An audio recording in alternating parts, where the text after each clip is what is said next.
Allez, on va passer tout de suite à la session suivante. On va parler d'engagement des employés et de changement. Nous allons avoir une keynote sur un sujet essentiel avec Kim Scott. Comment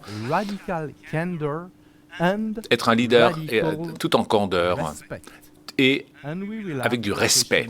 Et puis, nous aurons une question, évidemment, mais cette question arrivera plus tard. Voilà.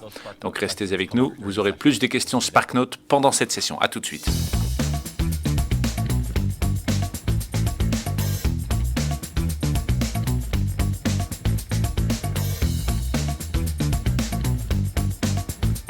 Hi everyone, I am delighted to introduce our first session of the day dedicated to the HR challenges faced by organizations. How can we encourage employee engagement, individual and collective well-being, and organizational performance? How can we promote change in an area that demanded so much? Before a roundtable with HR leaders from major organizations, I would like to introduce our exceptional keynote speaker, Kim Scott. With a distinguished career spanning leadership roles at some of the world's most innovative tech companies, including Google and Apple, Kim has established herself as a thought leader in management and organizational development. As a co-founder of CANDOR Incorporated, she has dedicated herself to helping teams achieve their best work by fostering a culture of honest communication and mutual respect. Kim is an acclaimed author of Radical Candor. I have to say that I have loved this book. Be a kick-ass boss without losing your humanity, a New York Times and Wall Street Journal bestseller, and of a new book which is also amazing, Radical Respect, How to Work Together Better, which will be at the heart of our conversation today, and I think Kim has just been released. Yes. With her extensive experience as a CEO and a coach to some of the most successful executives in Silicon Valley, Kim brings a wealth of knowledge and a proven track record of driving organizational success. Welcome, Kim. We are honored and very excited to have you at the Human Advantage Conference and to have the opportunity to talk with you about how to lead with radical candor and radical respect. Thank you so much. I'm honored and thrilled to be here. Great. Thanks, Kim. I want to start our conversation with a topic that interests every leader and manager within organizations and is really central to your book, Radical Candor. We're going to talk about that one first because I think a lot of our audience will be familiar with that book.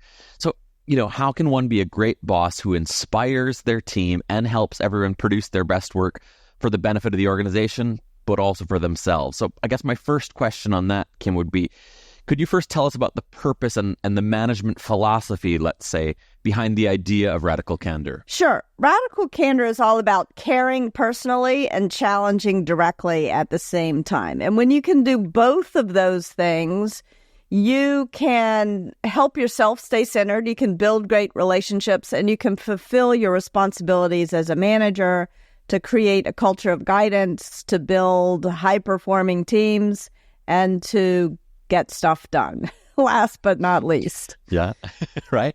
And so, you emphasize that importance of caring personally while challenging directly. Can you explain how leaders can effectively balance those two things, which I think at first can feel maybe in conflict with one another, and what could be some practical steps that people could take? Sure. So I think that we often have this false dichotomy in our heads where we have to choose between being a jerk but being really successful or being nice but not being so successful. And that is not a choice that we have to make. We can be really fundamentally kind. We can care personally and challenge directly at the same time. Probably the best way to explain what I mean by that is to tell you a quick story, and then I'll give you the steps. Is that all right? Sure. That'd be great. So early on in my career, when I had just joined Google, I had to give a presentation to the founders and the CEO about how the AdSense business was doing. And I walked into the room, and there in one corner of the room was one of the Google founders on an elliptical trainer, stepping away, wearing toe shoes and a bright blue spandex unitard, super tight. Not what I was wanting to see in the room. And in the other corner of the room was the CEO doing his email. It was like his brain had been plugged into his machine. So probably like most people, I felt a little bit nervous. How was I supposed to get their attention? Luckily for me, the AdSense business was on fire. And when I said how many new customers we had added over the last couple of months, the CEO almost fell off his chair. Why'd you say this is incredible? Do you need more marketing dollars? Do you need more engineering resources? So I'm feeling like the meeting's going all right. In fact, I now believe that I am a genius. And I walked out of the room after the meeting was over. I walked past my boss, and I was expecting a high five, a pat on the back. And instead, my boss says to me, why don't you walk back to my office with me? And I thought, oh, wow, I messed something up in there, and I'm about to hear about it. And she began not by telling me what had gone wrong, but what had gone well in the meeting. Not in the feedback sandwich sense of the word, but really seeming to mean what she said. You know what I mean by feedback sandwich, right? Yeah. And eventually she said to me, you said a lot in there. Were you aware of it? And with this, I breathed a sigh of relief, because if that was all I had done wrong, who really cared? And I kind of made a brush-off gesture with my hand. I said, yeah, I know, it's no big deal. It's just a verbal tic. And then she said to me, I know this great speech coach. I bet Google would pay for it. Would you like an introduction? And once again, I made this brush-off gesture with my hand. I said, no, I'm busy. I don't have time for a speech coach. Didn't you hear about all those new customers? And then she stops. She looks me right in the eye, and she said, I can tell when you do that thing with your hand that I'm going to have to be a lot more direct with you. When you say every third word, it makes you sound stupid. Now she's got my full attention. And some people might say it was mean of her to say I sounded stupid, but in fact, it was the kindest thing she could have done for me at that moment in my career. Because if she hadn't used just those words with me, and by the way, this is a really important point, she never would have used those words with other people on her team who were a better listener. But she knew me well enough to know that if she didn't speak just that strongly to me, I wouldn't listen. And she also knew me well enough to know that if she said I sounded stupid, it wouldn't crush me. You know, I was pretty confident. And so when she said that to me, I visited the speech coach, and indeed, she was correct. I literally said every third word. And this was news to me because I had been giving presentations my whole career. I had raised millions of dollars for 3 different startups giving presentations. I thought I was pretty good at it. It was almost like I suddenly realized I'd been marching through my whole career with a giant hunk of spinach between my teeth, and nobody had the common courtesy to tell me that it was there. And this really got me to thinking, why, first of all, why had no one told me? But also, what was it about my boss that made it so seemingly easy for her to tell me? And that was when I thought about her management style. It really boiled down to these 2 things, care personally and challenge directly. So that's sort of an example of radical candor in action. How can you put it in action too? That was your question? Yeah. So I think there's an order of operations to radical candor. You want to start by soliciting it. You don't want to dish it out before you prove you can take it. Then you want to give it both praise and criticism, but not in the feedback sandwich kind of way. And last but not least, you want to gauge how it lands. So you want to get it, give it, gauge it. And by gauging how it lands, what I mean is most of the time the other person will say, thank you for telling me. But sometimes they might be sad or mad. And if they're sad or mad, that's your cue to move up on the care personally dimension. And so other times they might do to you what I did to my boss. They might brush you off. And then you've got to keep going out on the challenge directly dimension like my boss did. But first and foremost, solicit feedback. You want to make sure that you're creating an environment where the people who work for you know that they can tell you what they really think, and that if you're messing up, that they will give you a heads up. Be just as direct with you. That's great. Kim, there's a new book out. There's new research. I'm going to pass it over to Eric to start talking a little bit about your latest book. Yeah, Kim, following the big success of Radical Candor, you have introduced Radical Respect. What inspired you to write this new book, and why do you think implementing a work environment of radical respect is so critical? Well, if you don't respect the people who you work with, you're not going to care personally about them, and you're not going to challenge them directly. So in many ways, Radical Respect is sort of the prequel to Radical Candor. Should have been the first. Yeah, exactly. Exactly. Sometimes it takes a while to figure things out. And when I'm talking about radical respect, I want to say that respect has two different definitions. One is something I have to earn. I have to earn respect for my writing skills by writing a book, for example. I don't get that automatically. But there's another definition of respect, which is about unconditional respect. This is the regard that we owe each other for our shared humanity. I owe it to each of you to have regard for who you are, for your backgrounds, for your emotions, for you as human beings. And it's that kind of unconditional respect that I'm talking about in this book. It's so important to have. And I feel like in the world today, we don't always show it. So it's more important than ever. And the reason why I wrote this book, if you write a book about feedback, which Radical Candor very much was, you're going to get a lot of it. And indeed, I did. And hands down, the best feedback that I got came from a colleague of mine. She and I had worked together for the better part of a decade, and then she became CEO of a tech company in San Francisco. And she invited me to come in and give a talk to her company, and I was excited to do it because she's a person I like and respect enormously, and she's one of too few Black women CEOs in tech or in any other sector. And so I went and I gave the talk, and when it was finished, she pulled me aside and she said, "Kim, I'm excited to roll out Radical Candor. I think it's going to help me build the kind of innovative culture that we need to succeed. But I got to tell you, it's much harder for me to roll it out than it is for you." And she went on to explain to me that when she offered anyone even the most compassionate, gentle criticism, they would call her an angry Black woman. And as soon as she said this to me, I knew it was true. And I realized four things at the same time. And these four things became sort of the organizing principle for radical respect. The first thing that I realized was that I had failed to be the kind of colleague that I imagine myself to be, that I want to be. I had failed to be an upstander. Instead, I had been a silent bystander. I hadn't even considered the toll it must take on her to have to show up unfailingly cheerful and pleasant in every meeting we were ever in together.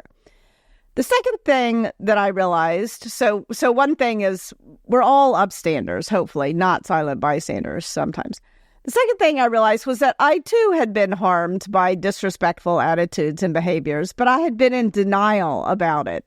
I had pretended that these things weren't happening, I think because I never wanted to think of myself as a victim. So as a person who was the recipient, and we all are on the receiving end of disrespectful attitudes and behaviors sometimes, I had often failed to choose a response. And by failing to choose a response, I had lost a sense of agency, and that I couldn't afford to do. Now, even less than wanting to think of myself as the victim, did I want to think of myself as the culprit, which brings me to the third role that we all play, which is the person who causes harm. Sometimes I have, as we all do, disrespectful attitudes or behaviors, and by pretending that I wasn't doing what I was doing, I was making it harder than it needed to be for my colleagues to get their work done. And then the fourth thing that I realized was that as a leader, I imagined myself to be the kind of leader who's creating these BS-free zones where everybody can do the best work of their lives and enjoy working together. But by pretending these disrespectful attitudes and behaviors were not happening when they were in fact happening, I was failing to prevent them from getting in my team's way. So those are the four kind of roles that I think we all play. Sometimes we're the observer. Hopefully, we're the upstander, not the bystander. Sometimes we're hurt by disrespect ourselves. Sometimes we cause hurt. Sometimes we hurt other people with our disrespectful attitudes and behaviors. And sometimes we're the leader. And sometimes we're all four or two or three of those at once. So it can be confusing. So I tried to sort of parse the problem so we can know what to do about it. Okay, yeah, very clear. You emphasize, in fact, two fundamental ideas to create a radical respect work environment, what you call optimizing for collaboration, not coercion, and honoring individuality, don't demand conformity. Could you first talk about this idea of optimizing for collaboration? Yeah. Hierarchy, I think, is necessary in the workplace. But that doesn't mean that we have to have a dominant hierarchy in the workplace. We can have a collaborative hierarchy, a hierarchy that optimizes for a team's ability to work together and makes sure that everyone is able to contribute their knowledge to the project without being silenced by disrespect from their peers. And there's so much evidence that shows that this kind of collaboration works much better than coercion, especially in work environments where innovation is important. But it's also true for actually pretty routine tasks. When I worked at Apple, we designed this management class, and one of the exercises we did was we broke people arbitrarily into managers and employees, and the managers had to help the employees put a tangram together. It was just a puzzle. It was not even a specially complicated puzzle. But if the managers didn't collaborate with their employees in this exercise, they could never get the puzzle done. So it didn't require huge amounts of innovation to do a puzzle. But even a simple thing you can't get done unless you collaborate. You can't get done well. Coercion just doesn't work very well. There's so much evidence that shows that command and control is not a great way to lead a team to achieve great results. Mm-hmm. And the second big idea is honoring individuality. Could you also elaborate a little bit? Yes, absolutely. So I don't think that I've ever met anyone who wants to work in a dystopic 1984, everybody's marching in lockstep kind of work environment. And yet, all too often, we begin to demand conformity rather than honoring everyone's individuality. And when we do that, we create environments where we're excluding people without even being aware of it, sort of environments of oblivious exclusion. And that's no good, especially in a world where it's hard to hire people who have the expertise to do the job. Yeah, and then once you do hire them, you need them to do the work, and that means you need to include them. So radical respect is really sort of a work environment where the strength of the team is the individual and the strength of the individual is the team. You get the best of both worlds. Great. Kim, you mentioned that it's not enough for a leader to be just a good person, but that a good leader must design good management systems. So how can leaders practically implement, some principles to create a more inclusive and productive work environment? So I think this is probably the most painful lesson that I learned in my career. At one point, I started a company called Juice Software. And part of the reason why I started that company was because we had a great idea for a software product, but also because I had been treated unfairly in my career so many times. I was so frustrated by it, and I wanted to create an environment where people really were all treated fairly and reasonably. And I sort of imagined, it's kind of embarrassing looking back, but I think a lot of leaders make this mistake, so I'll tell you about it. I sort of imagined if I was in charge, then everything would be awesome. Like all this bullshit that happened to me wouldn't happen. Like as if it was magic. And of course it did happen. And that was very disillusioning to me, that people treated each other badly, and I didn't find out about it till too late. And when we shut that company down, it was like, to me, it was like a failed, not just a failed startup, but a failed dream. And then I went to work at Google, and it was like the resurrection of the dream. Not only was it a great job, but more importantly, it was the resurrection of this dream of creating this collaborative, respectful work environment. And a lot of that, I think, was driven by Shona Brown, who led people operations and business operations at Google. And she designed the management systems, and she very consciously designed them to strip managers of unilateral decision-making authority at every stage of the employee life cycle. So managers couldn't willy-nilly hire anyone, they couldn't fire anyone, they couldn't pay bonuses, they couldn't promote people without being part of a process, without collaborating with their peers. And I think that was very important because it yielded better decisions, and it also yielded more fair decisions. Those kinds of checks and balances that are important in a political system are also important in a business, actually. And the other thing that happened there was that at every stage of the employee life cycle,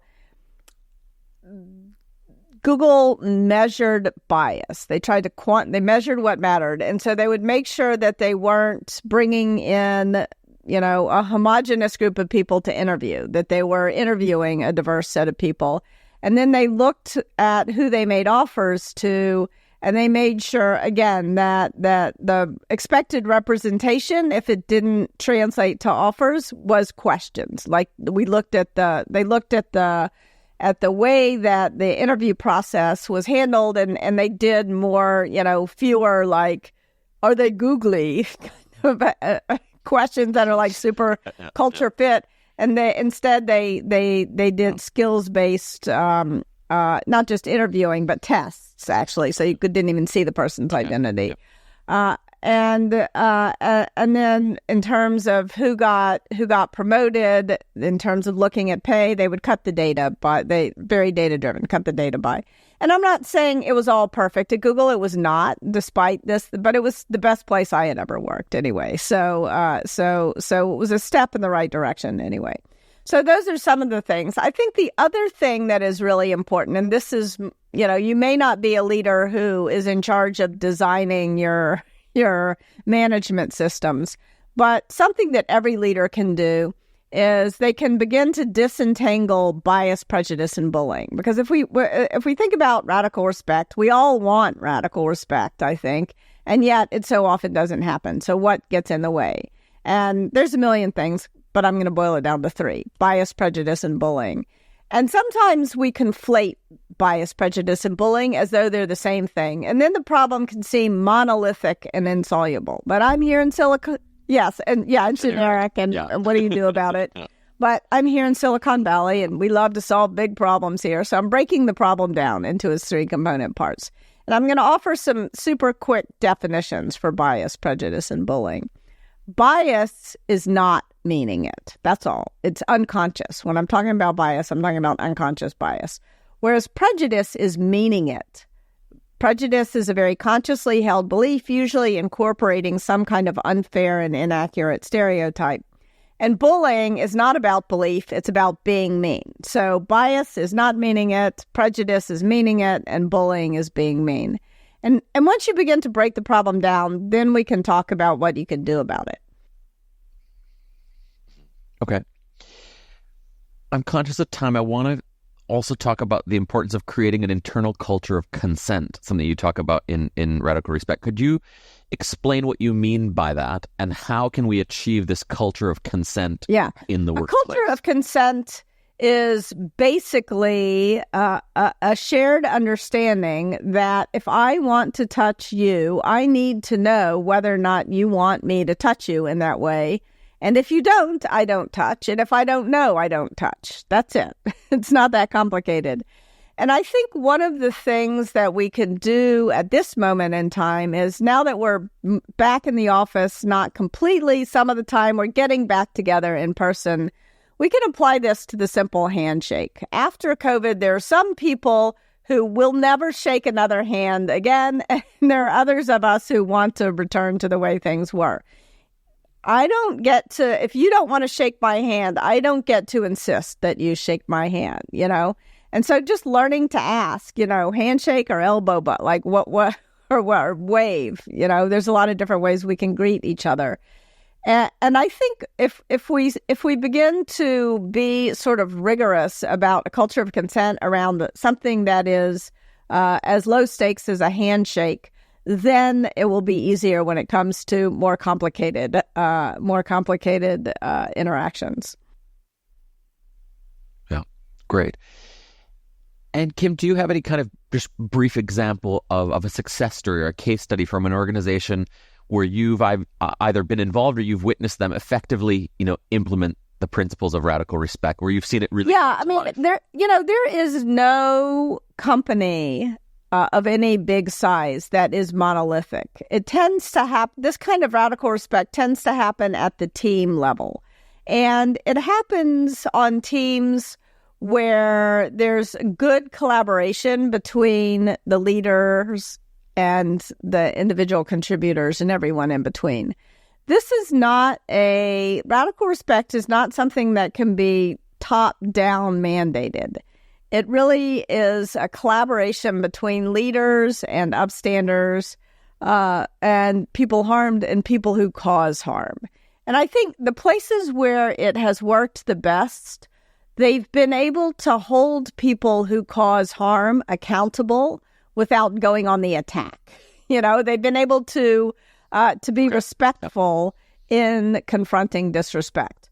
Because if you find that someone is demanding conformity and you know, saying things about some other group at work or some other individual is bullying some, sort of fighting fire with fire does not work. You know, you can't respond to bullying with bullying. You've got to respond to someone who bullies others by holding them accountable, but also having some respect for that person. Why are they doing this thing? What can you do to help them change their behavior? And that's where radical respect works best, when there's a shared commitment, up, down, and sideways. Yeah, Kim, I mean, you make a good point there, right? It's so easy for us, I think, to look at books like yours and many other books like this and think, this is something leaders need to read, and leaders need to make. And leaders do need. They do need to. That's right. And yes, and yeah. And then you kind of point out three different, I don't know what the word is, audiences or targets. Or it's not really groups of people, because I think we all play all these roles. Yeah. Like sometimes I receive bias, and sometimes I dish it out, unfortunately. We all have our biases. Sure, yeah. And so if we think about those three roles, right? Sometimes you witness some sort of inappropriate behavior, some sort of behavior that's just not conducive to the way the business wants or the organization wants to run. Sometimes you experience it, you know, it is done to you, the bias is applied to you, or the bullying is applied to you, or you might have been the person who has exhibited bias, or you have, you know, been prejudiced. Thinking of those three roles, any simple advice for our audience, if you're in each role, about how do you try to pull things back around to an environment of radical respect? So let's start with the hardest, at least for me. The thing that is hardest for me to recognize is when I'm the one who has caused harm, when I'm the one who has exhibited bias or prejudice or bullying. Because I feel ashamed. I mean, that's not what my intentions, but of course my intentions don't matter. What matters is the impact I'm having on others. So in that moment, what I try to tell and by the way, like, I think a lot of people feel ashamed. I don't think I'm alone in that. And when we as human beings feel ashamed, our executive function shuts down and our lizard brain steps up. And it's hard to respond at your best when your executive function is shut down. So in order to wake my executive function back up and to manage my own feelings of shame, I say to myself, ack. That's 5 A's and a C. And what does that mean? Just going through this checklist can be sort of helpful. First of all, I need to be aware of what I did wrong. It's so tempting to go into denial. Oh, I didn't mean it, you know. So I need to be aware, you know, in my own head. And then I need to acknowledge to others, the others in the room, what I did wrong so that they can learn from my mistake. And so that the person I harmed can know that I did wrong and that I'm going to try not to do it again. And then I need to accept any consequences there might be. Sometimes I might be I might be afraid that I'll get in trouble. I'll get into something will go in my HR file or whatever. I just need to accept the consequences and not fight them unless they're completely ridiculous. But usually it's better to accept them and move on.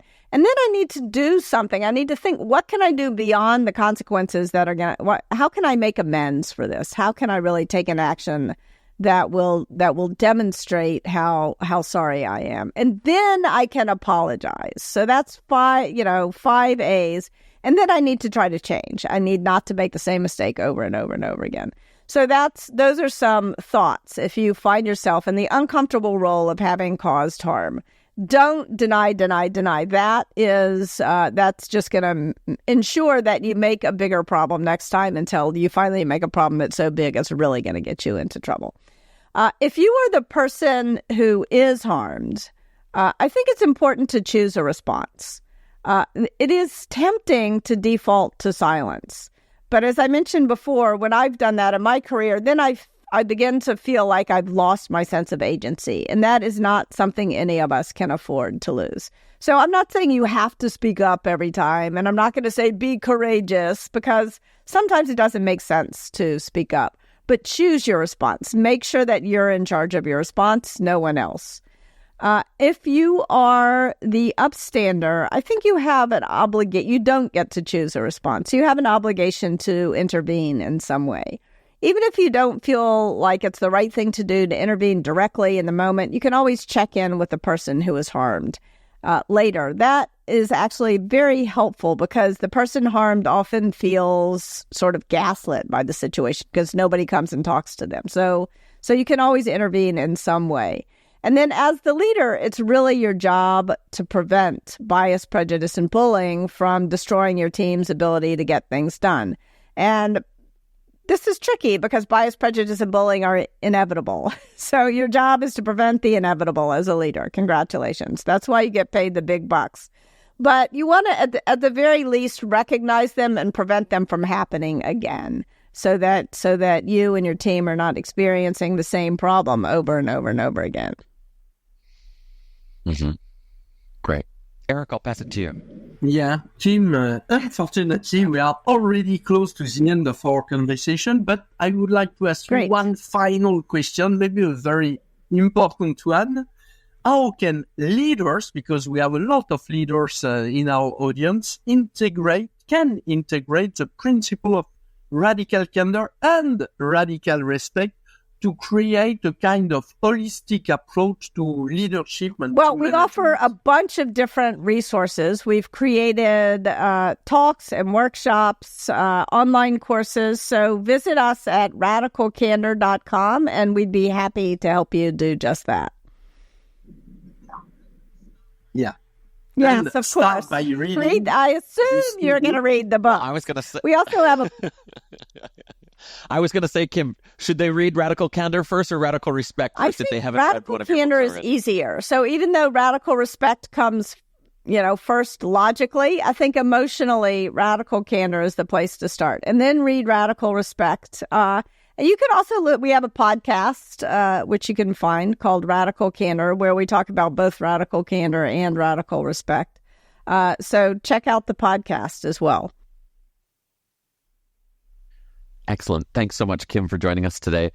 Again, we really encourage the audience to grab those 2 books and listen to Kim's podcast. This is a great segue to our upcoming roundtable with some HR leaders. Thanks, Kim. Thank you so much. Go forth and work together better.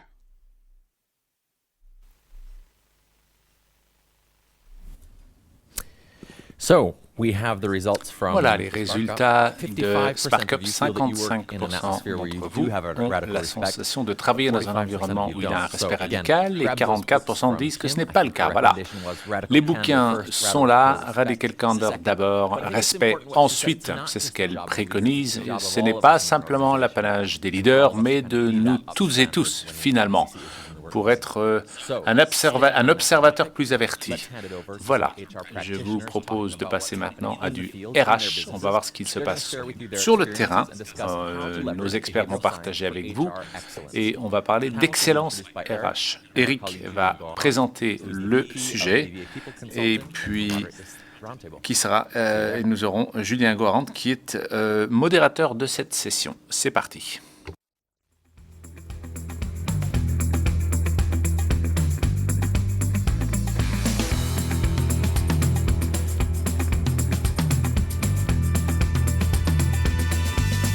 Bonjour à tous, je suis ravi d'introduire la première table ronde de The Human Advantage que nous allons animer avec Julien GOARANT. Julien est vice-président de BVA People Consulting. C'est un expert des défis auxquels sont confrontés, il y en a beaucoup, les directions des ressources humaines. Nos invités sont NATHALIE LEVY LAFON, qui est directrice RH siège et marché chez LACOSTE, FREDERIC THORAL, directeur RH chez BNPP Personal Finance, et Antoine Ferrere, Global Head of Permanent Data Science, Risk Compliance chez NOVARTIS. Notre table ronde d'aujourd'hui s'intitule « Appliquer les sciences comportementales pour l'excellence en RH, transformer les équipes, cultiver les valeurs et assurer la sécurité psychologique ». Bienvenue Nathalie, bienvenue Frédéric et Antoine, et Julien, c'est à toi. Merci beaucoup Eric. Effectivement, nous allons, et bonjour Nathalie, Frédéric et Antoine, nous allons essayer de relever ton défi donc sur appliquer les sciences comportementales pour l'excellence en RH. Alors, nous sommes ensemble, c'est vrai, avec des cheminements, des parcours qui peuvent être différents, mais on est réunis par au moins un fait, c'est celui sans doute d'avoir croisé, chacun à sa manière, les sciences du comportement. Et je pense que pour introduire cet échange, j'ai envie de vous demander en quelques mots comment vous pourriez raconter votre rencontre, comment la rencontre, votre trajectoire a croisé cette étrange et passionnante discipline. Alors, Nathalie, si vous acceptez d'ouvrir cette discussion, c'est à vous que je poserai en premier la question. Est-ce que vous pourriez nous partager les conditions de cette découverte ?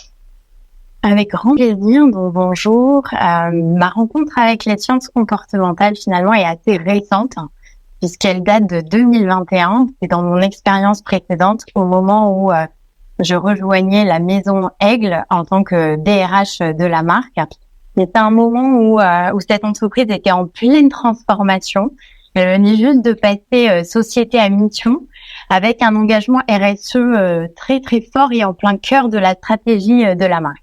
Et à ce moment-là, on était encore dans le Covid, on avait une réalité d'équipe assez dispersée avec une forte activité en Asie et notamment en Chine, une activité aussi importante en Europe, mais des équipes très déconnectées les unes des autres.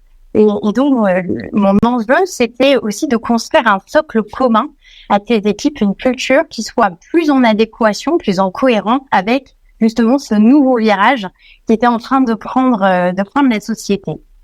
Et j'avais vécu dans mon expérience passée, bien sûr, la mise en place de valeurs, mais qui avait été menée de manière très top-down, réfléchie en champ par le COMEX, déployée massivement comme une campagne de communication. Et là, je me disais, j'ai très envie de le faire différemment. J'ai envie de le faire avec plus d'authenticité. J'ai envie que ces valeurs, elles viennent des collaborateurs, qu'on soit dans une approche bottom-up et pas du tout top-down. Donc, je réfléchissais à qui pourrait nous accompagner finalement dans cette démarche pour qu'elle soit plus authentique. Et BVA Nudge travaillait déjà avec nos équipes marketing sur tout ce qui était compréhension des clients, insights, etc. Et c'est dans ce cadre-là, du coup, on s'est rencontrés avec les équipes de BVA Nudge et j'ai découvert vraiment l'univers des sciences comportementales que je ne connaissais pas avant. Merci beaucoup Nathalie. Effectivement, c'est une rencontre qui ressemble un peu à la mienne quelque part, ma rencontre avec Eric. Alors, au-delà de votre expérience à vous, concernant spécifiquement Antoine, est-ce que vous pourriez vous livrer au même exercice? Est-ce que votre récit ressemble à celui de Nathalie ou en quoi est-ce qu'il diverge? Merci Julien et premièrement ravi d'être ici et merci pour l'invitation. Effectivement, on a tous des trajectoires un peu différentes et la mienne, comme celle de nombreuses carrières, elle n'est pas linéaire, elle est aussi en zigzag. Mais il y a quand même un fil rouge. Alors ma formation initiale, j'ai fait une école de commerce, puis après j'ai fait 10 ans de transformation d'organisation, surtout dans un contexte qu'on appelle de business services, de insourcing, outsourcing, inshoring, offshoring. Et je me suis rendu compte au bout de 10 ans finalement que l'ensemble de ces transformations d'organisation, de bouger les différentes boîtes sur les slides, d'essayer de faire un petit peu de top-down, de design d'organisation, finalement on était un petit peu revenu au point de départ et donc il manquait quelque chose. Et à ce moment-là, donc c'était il y a à peu près 12 ans, 14 ans, je suis revenu un petit peu à ce qui m'a toujours plu, je parlais de fil rouge, et avant de faire mon école de commerce, j'étais vraiment intéressé d'une part par la psychologie, et d'autre part par l'économie. Alors, j'étais un très mauvais étudiant, donc l'économie, il me semblait qu'il y avait beaucoup trop de maths, donc j'ai dit ok, l'économie, ça me plaisait le côté impact social, le côté, on sort du laboratoire, ça c'était très intéressant, mais je me suis dit ok, trop compliqué Antoine, et d'un autre côté la psychologie, je pense que ma perception, ce qui correspondait dans une certaine mesure à la réalité des études de psychologie en France, c'est que on fait psychologie pour faire soit professeur de psychologie ou psychologue clinicien. Donc il manquait un petit peu cet impact dans les entreprises, dans les organisations qui me plaisait. Finalement, je suis revenu à ce sujet en 2010-2012 et j'ai un peu, on va dire, condensé et un peu révéler ça en faisant à l'époque en 2014 un master en sciences comportementales à la London School of Economics et depuis j'ai fait un pivot dans ma carrière et depuis 10 ans donc j'applique les sciences comportementales dans différents contextes, soit dans une petite boîte de consulting et puis plus récemment depuis 6 ans dans NOVARTIS et un sujet qui est pas finalement si éloigné de celui de Nathalie. Il s'agissait de culture mais certes de culture éthique. Et comment est-ce qu'on peut, non seulement pas juste faire du top-down sur certaines valeurs qu'on a définies dans toute l'entreprise et puis communiquer à propos de ces valeurs et motiver les gens pour avoir ces comportements, mais quelle est l'approche plutôt bottom-up et quelle est peut-être, comment peut-on utiliser les sciences comportementales pour avoir une meilleure compréhension du problème qu'on essaye de résoudre et trouver différents leviers d'action qui sont peut-être pas les leviers habituels par défaut, on va dire, des grandes entreprises. D'accord. Ok, c'est effectivement un parcours assez différent, hein, mais on voit bien que la rencontre, elle se fait sur une envie de nouveauté, des transformations, des manques aussi de ce qui existe, et peut-être le sentiment que on n'est pas arrivé à un résultat tout à fait satisfaisant avec des méthodes plus traditionnelles. Donc merci beaucoup Antoine. Frédéric, vous êtes notre troisième témoin. Comment est-ce que vous avez rencontré la grande famille des sciences comportementales? Comment est-ce qu'elle est venue chevaucher votre activité professionnelle? Alors, bonjour à tous. Tout d'abord, c'est un peu une longue histoire, mais je dirais qu'il y a 3 étapes pour faire court.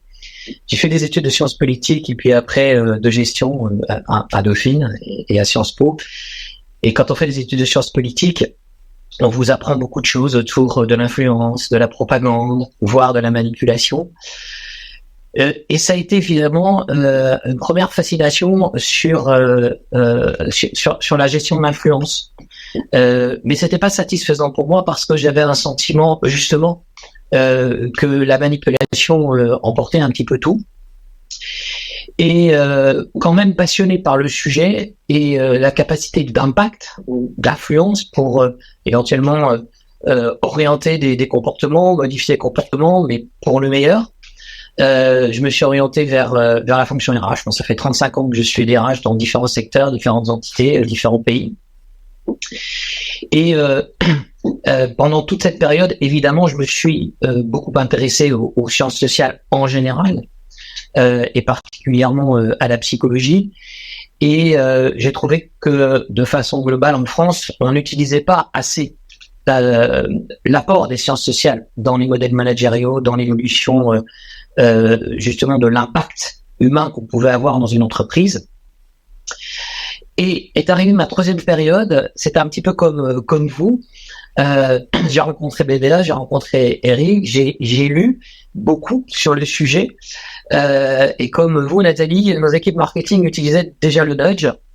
Et je me suis dit, mais comme on a un travail de mirroring de l'expérience client par rapport à l'expérience collaborateur, prenons ces méthodes marketing et commençons à les travailler sur l'impact humain dans l'entreprise. et on a commencé à travailler de cette façon-là. Voilà, pour faire court ma relation avec les sciences comportementales. Je dirais quand même aussi un point, mais peut-être qu'on y reviendra, c'est que je me suis beaucoup posé la question de la concentration dans le travail. On est saturé d'informations, distractions, on a nos propres limites en matière d'attention, et donc ça a beaucoup d'impact sur l'efficacité au travail. Et je dirais que l'accompagnement d'Eric et le Nudge a énormément ouvert ma vision de ces sujets pour rendre une équipe de direction beaucoup plus justement concentrée, straight to the point. Désolé pour les anglicismes. Et c'est aussi un sujet particulièrement intéressant pour la gestion des dirigeants. Et pas seulement d'ailleurs. Entendu, merci beaucoup Frédéric, et merci à tous les trois de vous être prêtés à ce petit exercice qui nous permet d'un peu mieux appréhender vos cheminements. Alors, reste cependant que Eric, en introduction, nous a mis un petit challenge qui est appliquer les sciences comportementales pour l'excellence en RH, et pour avancer sur ce appliquer. J'aimerais que Nathalie, comme vous avez la parole et en enchaînement, est-ce que vous avez dans votre expérience professionnelle une expérience dont on va dire qu'elle est emblématique de ce que vous avez pu proposer, développer dans vos différents moments professionnels, et on va voir d'une certaine manière là aussi comment est-ce que on peut aller plus loin sur ce appliquer et ainsi relever collectivement le défi. Je vous laisse nous dire si vous avez cette expérience emblématique en tête et éventuellement comment est-ce qu'elle a pu se développer. Alors, je vais répondre à la question, mais peut-être pas exactement de la façon dont elle est posée. Je m'accorde une petite liberté. J'ai une expérience emblématique qui est effectivement celle de la co-construction des valeurs chez Aigle. Où effectivement avec Eric, avec une équipe de BVNH, on a travaillé sur cette émergence des valeurs de manière bottom-up. Et ça, je pense que c'était ma première vraie expérience avec les sciences comportementales. Donc, elle est emblématique parce que l'expérience a montré que ça a bien marché et que l'adhésion des collaborateurs, elle est là aujourd'hui. Mais j'aurais bien aimé mettre l'accent peut-être sur deux autres points. Celui que je viens de citer, qui est le management et tout cet accompagnement managérial.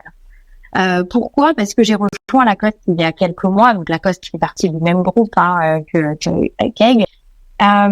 Et lorsque je suis arrivée, les valeurs avaient été repensées quelques mois auparavant, ou même deux ans. Donc elles étaient déjà là. Très cohérente, très liée à l'ADN de la marque, à son histoire, en lien avec le sport. Donc voilà, quelque part une vraie symétrie aussi avec tout le storytelling vis-à-vis des consommateurs, et cette symétrie des intentions dont vous parliez aussi tout à l'heure, je m'y inscris complètement. Mais donc ces valeurs installées, et après comment est-ce qu'on fait pour les faire vivre au quotidien? Et donc, c'est le cas par le biais de la formation, c'est-à-dire qu'il y a une formation managerial behaviors. On a traduit les valeurs en comportements managériaux qui sont attendus dans l'entreprise. On forme systématiquement l'ensemble des managers qui rejoignent l'entreprise à justement ces managerial behaviors. Elles sont évaluées dans les entretiens de fin d'année. Donc, il y a une vraie cohérence, et elles sont réutilisées aussi dans tous les éléments de langage quand on vient parler de n'importe quel process de management. On s'appuie systématiquement sur les valeurs, et ça fait partie maintenant d'un langage commun. Et pourquoi est-ce que ça marche, et qu'est-ce qui est très aidant, c'est que derrière tout ça, et je pense que ça vient appuyer quand même cette notion d'importance des sciences comportementales, il y a une personne, il y a un homme qui est René Lacoste, et qui finalement est une illustration hyper concrète de ces valeurs de par ce qu'il a fait, mais aussi de par l'était en tant que personne. Et on s'appuie beaucoup dessus pour venir illustrer un certain nombre de choses, la culture d'entreprise, les valeurs, etc. Donc pour moi, c'est un point important, ce point du management comme étant emblématique. Et l'autre point, et vous m'y avez fait penser quand vous écoutiez tout à l'heure Frédéric et Antoine, c'est la communication. Vraiment pour moi, la communication, elle est emblématique parce que, et dans le ton, c'est-à-dire amener une communication positive, c'est déjà aller chercher une réponse différente. Et dans l'originalité, dans la façon de s'adresser à l'autre, parce que la saturation est un vrai fléau. Aujourd'hui, on croule sous les moyens de communication. Entre, effectivement, l'email, le téléphone, le WhatsApp, le chat, etc., on est dans une situation où on ne sait plus comment avoir un message impactant, tellement l'information est en nombre important. Donc, je crois que cette question de la communication et de comment est-ce que positivement on pèse chaque mot du message qu'on envoie pour aussi aller chercher d'abord de la participation, tout simplement une réponse, parce que quand il y a trop, finalement on finit par plus avoir de réponse. Et puis comment est-ce qu'on va aller chercher une réponse qui va dans le sens quand même de ce qu'on attend, c'est-à-dire une réponse positive. Voilà. Merci beaucoup Nathalie, et merci. C'est vrai qu'on a recentré là au travers de vos expériences sur des valeurs, des comportements, parce qu'on parle de sciences comportementales, mais parfois on oublie un peu de parler de comportement et de tout ce que ça, tout ce que ça inclut. Et ces premières expériences, on va essayer de les enrichir avec vous, Frédéric, au travers de ce que vous avez pu vivre comme expérience emblématique ou challenge particulier lié aux sciences comportementales et à ce que ça peut avoir comme impact. Oui. Je voulais dire d'abord un grand merci à Nathalie parce que elle transmet du positif, y compris à travers l'écran, qui fait du bien. Donc exactement comme le Dutch, voilà. Alors Nathalie a parlé de management. Moi, je voulais parler d'un projet de la refonte complète de notre organisation de temps de travail, y compris smart working, y compris réaménagement complet de notre siège que nous avons divisé par deux en termes d'espace. Et évidemment, dans un contexte compliqué pour l'ensemble des collaborateurs, il fallait redonner un cadre, redonner des règles de vie. Ça c'était le contexte. Et nous avions deux gros objectifs, établir les priorités suite au dispositif d'écoute que nous avons mis en place, d'ailleurs avec les supports des sciences comportementales du nudge, et les règles de vie que nous souhaitions adopter au travers de cette massive réorganisation de l'environnement de travail, des conditions de travail, du temps de travail, avec aussi des accords sociaux évidemment qui allaient en parallèle et de pair. Donc un objectif important dans un moment difficile pour l'entreprise, améliorer l'environnement du travail et la concentration des collaborateurs, retrouver l'engagement, retrouver effectivement une dynamique de perspective dans ce cadre-là. Donc nous avons travaillé sur les comportements observés, nous avons travaillé sur les comportements voulus, donc les règles de vie que nous souhaitions, les obstacles au changement et les objectifs que j'ai déjà évoqués, avec des formats nudge, avec effectivement des textes, des autocollants, des messages vraiment empruntés à destination, des films, musique connus du grand public, qui touchaient en fait les collaborateurs, qui touchaient à chacun. Donc ça fait sourire et en même temps ça marque immédiatement. Voilà, je voulais vous donner juste un ou deux exemples sympathiques, un petit peu au hasard, il y en avait beaucoup. Un exemple, que la force soit avec toi, pour un espace de travail, pour quitter la bulle si tu n'es plus en réunion, ou libérer la bulle, un petit geste pour moi, un grand pour mes collègues, des choses comme ça. Et en fait, on a construit tout ça avec les collaborateurs, ce qui les touchait, les films, musique, etc. Et finalement, des mots simples qui donnent tout de suite des évidences pour des gestes simples. Et dans les objectifs, on avait aussi tout un travail autour de l'environnement, mais cette fois-ci pas l'environnement du travail, la relation à l'environnement, être acteur de l'économie de l'énergie, parce qu'on utilise beaucoup d'énergie, des écrans, des données, des gestions de données, etc. Et on a travaillé de la même manière sur un certain nombre de messages. Donc beaucoup de solutions, à la fois IT pour l'environnement, espace de travail pour les collaborateurs, règles de vie au bureau pour la relation du collectif. Et les résultats ont été vraiment remarquables, puisque en fait, pour vous donner 2-3 exemples, on a diminué de 60% les ordinateurs non éteints, en fait. Les gens partent, l'ordinateur reste allumé, etc. On a quasiment un taux de 80% pour le bon usage de nos bulles où les gens s'isolent pour travailler. Les gens avaient l'habitude de leur prendre quasiment comme leur bureau. En fait, 80% des collaborateurs ont un comportement vertueux en laissant effectivement les bulles affectées à un travail, on doit s'isoler, à d'autres collaborateurs en fonction des besoins. Simplement, bien évidemment, ces comportements, dans la durée, ils ont tendance à se perdre. Donc, il n'y a pas de magie derrière. C'est vraiment des choses qu'il faut réitérer de façon assez régulière. Voilà. Je voulais volontairement prendre un exemple très concret pour dire ce qu'on pouvait en attendre et ce qu'on pouvait faire, et en même temps qu'il n'y a pas de magie derrière. Merci beaucoup Antoine, pour finir, et peut-être en centrant les choses toujours sur ces expériences problématiques, et peut-être la question de l'impact, de la mesure de la manière dont les sciences comportementales ont pu faire évoluer les choses. Je vous laisse carte blanche. Carte blanche, c'est parfait. Eh ben je vais parler de quelque chose d'assez extensif que l'on a fait avec des exemples très concrets, mais c'est vraiment nos amis anglophones l'apprécieront. C'est vraiment le flagship, le projet emblématique qu'on a travaillé, qu'on a lancé avec mon équipe il y a déjà 4 ans dans le cadre d'une refonte du code d'éthique. Alors, c'est pas une problématique RH, mais finalement c'en est une, parce que qui dit code d'éthique dit culture éthique, qui dit culture éthique dit culture, de toute façon. Et toutes ces problématiques s'entrecroisent, s'entrevoient, et donc, via ces projets, évidemment, on a travaillé, et on travaille encore de façon très proche des ressources humaines, bien évidemment. Et donc, tout partait d'une question initiale, je donne un petit peu le contexte du projet, qui est de dire, tiens, on a eu le vent des sciences comportementales, c'est intéressant, on a besoin de quelqu'un pour nous aider à opérationnaliser ce truc-là. On sait pas trop comment faire. On a entendu parler de système 1, système 1, système 2, des nudges, des bias. Ça a l'air très sympa.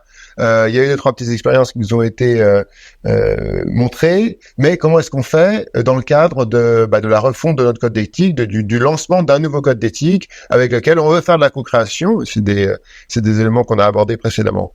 Et donc, moi, j'ai entendu ça en disant, mais quel est le problème que vous essayez de résoudre de façon concrète? Quels sont les comportements que vous voulez changer?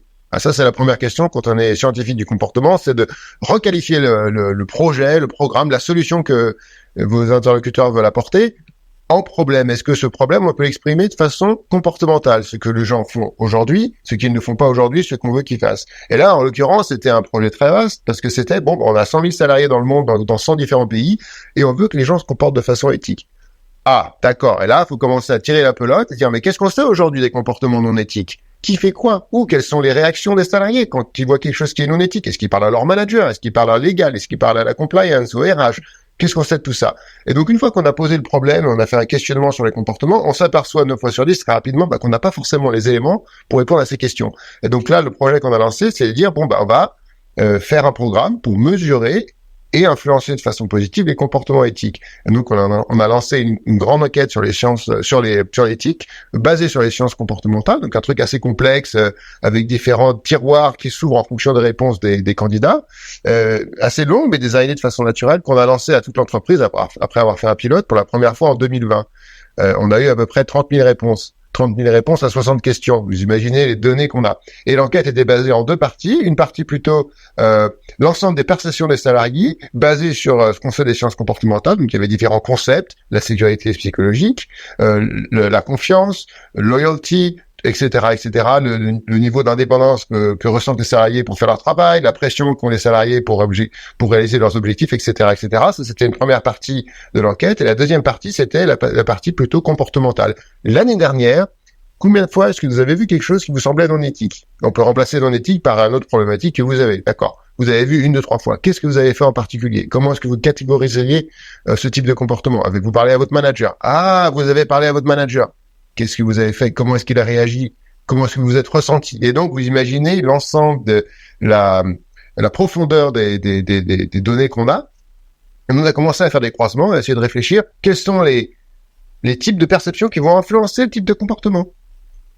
Et donc là, on s'est rendu compte, ce qu'on savait déjà de façon intuitive, on l'a validé, que psychological safety, la sécurité psychologique, c'était un facteur un peu plus que corrélatif, pas complètement causal parce que il s'agit d'une enquête, mais un peu plus que corrélatif, qui va influencer le fait que si oui ou non les gens vont lever le doigt, parler et aller voir leur chef, aller voir leurs amis, aller voir quelqu'un quand ils voient quelque chose qui n'est pas éthique. Et donc on a identifié, grâce à cette approche, grâce à ces données générées, et ça faut pas oublier, les sciences comportementales, ça permet de générer des données, générer de l'évidence qui peut être utilisée. On a pu voir, dans tel pays, c'est tel levier, dans tel pays, c'est tel levier. Il y avait tout un tas de leviers différents. Et après, la question, et je vais essayer de faire court, c'est donc de dire, qu'est-ce qu'on peut faire? Et une fois qu'on a fait tout ça, la mesurer et de façon objective et de façon valide, finalement, c'est la partie simple du travail. Mais qu'est-ce qu'on peut faire? Et là, on rentre typiquement dans une problématique de gestion du changement des comportements des managers, des salariés. On s'est beaucoup appuyé sur les managers parce qu'ils ont un levier un peu plus important que certains salariés, parce qu'ils vont designer l'espace pour leurs équipes, les comportements de leurs équipes, et comment est-ce qu'on peut influencer ce comportement des managers pour que la probabilité que quelqu'un qui voit quelque chose qui n'est pas tout à fait éthique et qui leur parle à son manager augmente un petit peu. Donc on a travaillé notamment, comme tu l'as dit, Eric, dans l'introduction avec Amy Edmondson, pour faire ce qu'on fait dans la pharma, ce sur quoi notre business est basé, des études randomisées en double aveugle avec un groupe placebo ou un groupe contrôle, de voir faire une petite intervention ici. Et attention, l'intervention, elle est super simple. C'est super simple. On a dit, cher manager, on avait à peu près 900 équipes dans le monde, c'est à peu près 10 000 personnes, et on a randomisé ces différentes équipes dans 3 différentes conditions. Une condition, c'est le groupe contrôle, où on leur dit, vous faites partie d'une étude sur les habitudes des managers, point barre. Et une deuxième, c'était plutôt une intervention pour dire, tiens, la prochaine fois que vous avez une réunion en face à face avec un de vos salariés, peut-être employer ces mots-ci, peut-être commencer la réunion de telle façon, en leur disant c'est un temps qu'ils ont pour eux, ou peut-être en abordant les différentes barrières qu'ils ont à faire face. Et puis on va voir, on mesurer au fur et à mesure, avec les données qu'on récupère, quelle est la probabilité, qu'est-ce qui change dans la sécurité psychologique de ces salariés. Et c'est là on s'est aperçu avec une toute petite intervention qui est simplement un email bien designé, bien fait. On s'est rendu compte qu'il y avait vraiment un impact sur comment les salariés se sentaient dans cette équipe et leur propensité à rapporter des problèmes, qui est essentiel pour l'éthique, mais qui est essentiel partout, c'est essentiel pour le business. Si on a une mauvaise idée, on veut que nos salariés nous le disent. Et donc, voilà, c'est tout un programme. Cette étude, on l'a fait tous les ans, on va faire tous les 2 ans. Et donc, le point principal, le point le plus compliqué qu'il ne faut pas sous-estimer, c'est grâce à ce programme sur l'éthique, on a aussi le problème majeur, c'était comment est-ce qu'on développe un nouveau langage. Vous parlez d'éthique dans 90 pays différents par 80 présidents de pays différents. Quels sont les outils qu'on leur donne pour en parler différemment? Oui, certes, on va parler d'intégrité et de la valeur, mais comment est-ce qu'on en parle? Quels sont les leviers? Et aujourd'hui, on arrive à avoir, dans de nombreux pays, cette compréhension intuitive au niveau des comités de direction sur quelle est la culture éthique, qu'est-ce que ça veut dire et quels sont les moyens qu'on en a. Et ça, c'est vraiment la chose qui prend du temps, mais qui est pas très compliquée. Pas très compliqué, j'adore cette conclusion. Ça a l'air tellement simple comme ça. Non, mais c'est vrai que les questions de sécurité financière, sécurité psychologique sont vraiment très importantes dans l'adoption des comportements. Et là, ça le souligne très clairement. Et c'est aussi un élément qui est intéressant à souligner dans cet échange. Alors, en 2 tout petits mots. Qu'est-ce qui, selon vous, quel est le conseil que vous donneriez à un DRH aujourd'hui ou à n'importe qui et qui voudrait se lancer dans les sciences comportementales? C'est-à-dire, quel est le conseil que vous pourriez donner à vos pairs pour que, s'ils se lancent, ils trouvent très vite le bon levier qui leur permettra d'avoir un échange positif, un retour positif et de pouvoir s'engager dans une démarche de ce type. Alors, commençons par vous, Antoine, parce que vous venez de finir, vous êtes chaud. Et ensuite, Nathalie et Frédéric. Mais alors, très court, parce que, comment dire, voilà, on se comprend. Alors, mon message est très simple. Il faut définir un programme sur 5 ans. Non, je plaisante.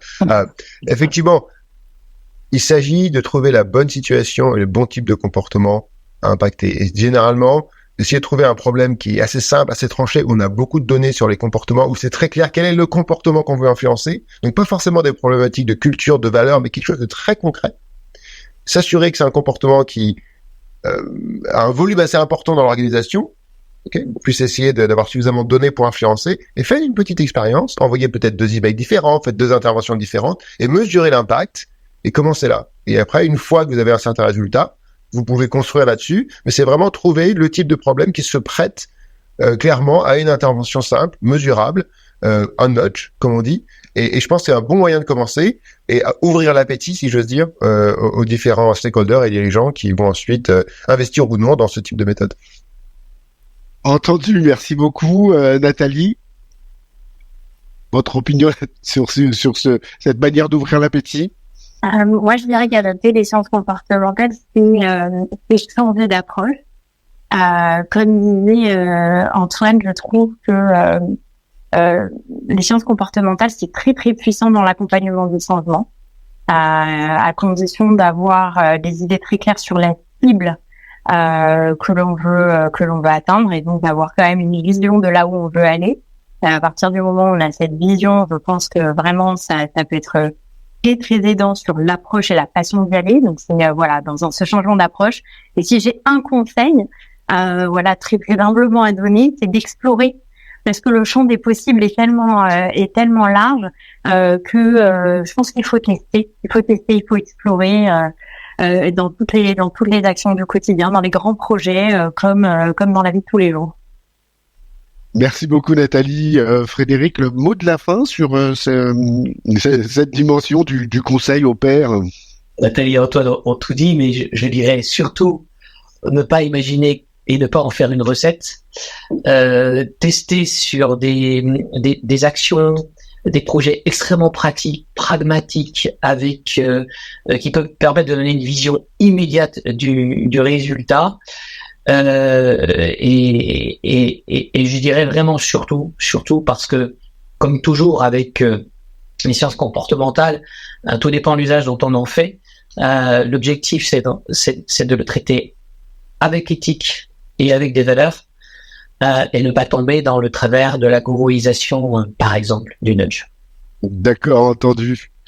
Merci beaucoup à tous les trois. Pour ma part, j'en ai terminé. J'ai pris beaucoup de plaisir à vous écouter au-delà de l'intérêt. Ça me laisse plein de petites traces dans le cerveau. Et merci beaucoup pour ce temps d'échange et à très bientôt.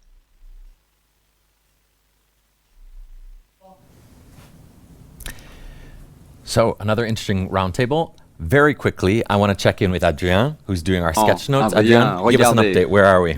Nous en sommes où à présent? C'est un défi de tout appréhender. Je vais me centrer sur la franchise radicale, challenger directement, pointer la structure de votre raisonnement.